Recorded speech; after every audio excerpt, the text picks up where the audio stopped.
கர்த்தருக்கு ஸ்தோத்திரம். ஒரு சிறிய ஷார்ட்டான மெசேஜை பார்ப்போம். உன்னத பாட்டு 2:4. என்னை விருந்துசாலைக்கு அழைத்து கொண்டு போனார், என் மேல் பறந்த அவருடைய கொடி நேசமே. நம்ம இன்னைக்கு என்னத்தை பார்க்க போறோம்னா, நேச கொடி. பிரியமானவர் சொல்றா, என் மேல ஒரு கொடி பறக்குது. அவர் என்ன செய்யறாரு? என்னை விருந்துசாலைக்கு கொண்டு போறாரு. நம்ம அவருக்கு பிரியமானவர்களா இருந்தா கர்த்தர் நம்மளை ஒரு விருந்துசாலைக்கு அழைத்து கொண்டு போவாரு. ஸ்பெஷலா என்ன செய்வாரு? நேசத்தாலே தான் கொடுப்பாரு. ரொம்ப முக்கியம் என்னன்னா நேசம். கடைசி காலத்தில் அன்பு தணிந்து போயிடும். ஆனால் இந்த இயேசு கிறிஸ்துவோட அன்பு மட்டும் தணிஞ்சு போகாது. இங்கே யாரை நம்ம பார்க்க போகிறோம்னா யோசேப்பு. யோசேப்பு 10 பேர் சகோதரர்கள் தன்னை ஆகாரத்துக்காக தேடி வராங்க யோசேப்பு கிட்ட.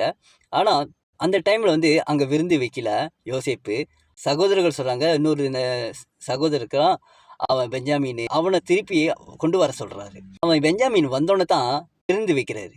அப்போ எல்லா 10 பேர் பக்கத்திலும் இந்த பெஞ்சாமீனுக்கு மட்டும் ஸ்பெஷலாக என்ன செய்கிறாரு? 5 மடங்கு கூட வைக்கிறாரு ஆகாரத்தை. இன்னைக்கு அதான் நேசம், அப்படிப்பட்ட நேசம். ஏன்னா ராகேல் தன் அம்மாவுக்கு பிறந்த பையன், சகோதரன். இயேசு கிறிஸ்துவும் நம்மளை சகோதரர்கள் சில டைமில் சொல்லப்படுறது.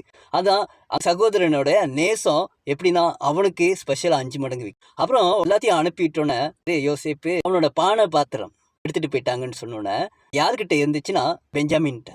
அப்போ இன்னைக்கு இயேசு கிறிஸ்து ரொம்ப நேசித்தவங்களை ஆண்டவர் என்ன செஞ்சிருவாரு? எடுத்துக்கொள்வார். எப்படி எடுத்துக்கொள்வார்னா, நீங்கள் பார்த்தீங்கன்னா 10 பேர்கிட்ட இல்லாதது பெஞ்சாமின்ட்ட அந்த பானம் பாத்திரம் இருந்துச்சு. அவங்க சகோதரர் சொல்கிறாங்க, யார் எடுத்தாங்களோ அவங்க உங்களுக்கு அடிமையாக இருக்கட்டும். அப்போ பார்த்தா பெஞ்சாமினுக்கு விழுந்திருக்கு. இன்னைக்கு அநேக நேரத்தில் இயேசு நம்மளை நேசிச்சனால சில ஆபத்து விடுவார். எப்படின்னா, நல்லா தானே வேலை செஞ்சுட்டு இருந்தா திடீர்னு எனக்கு ஒரு வேலை போச்சா, நல்லா தானே என்னோடய சகோதரர்கிட்ட எல்லாம் நல்லா தான் வாழ்ந்துக்கிட்டு இருந்தேன், என்னை ஏன் பகைக்கிறாங்க?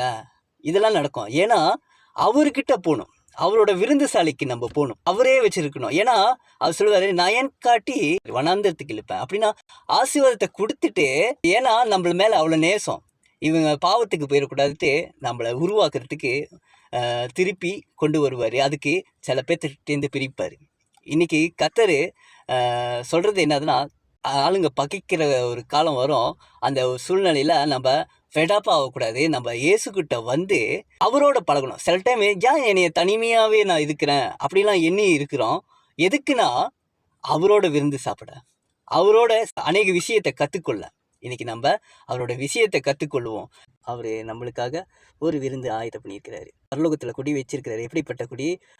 எக்கால சத்தம் கேட்டோன்னே நம்மளுக்காக விருந்து சாலையை ஆயத்தம் பண்ணி வச்சிருக்கிறாரு. நம்ம எல்லாரும் அந்த நாட்களில் பறந்து போக போகிறோம். கர்த்தருக்கு சித்தமானால் அடுத்த வீடியோவில் நம்ம பார்ப்போம்.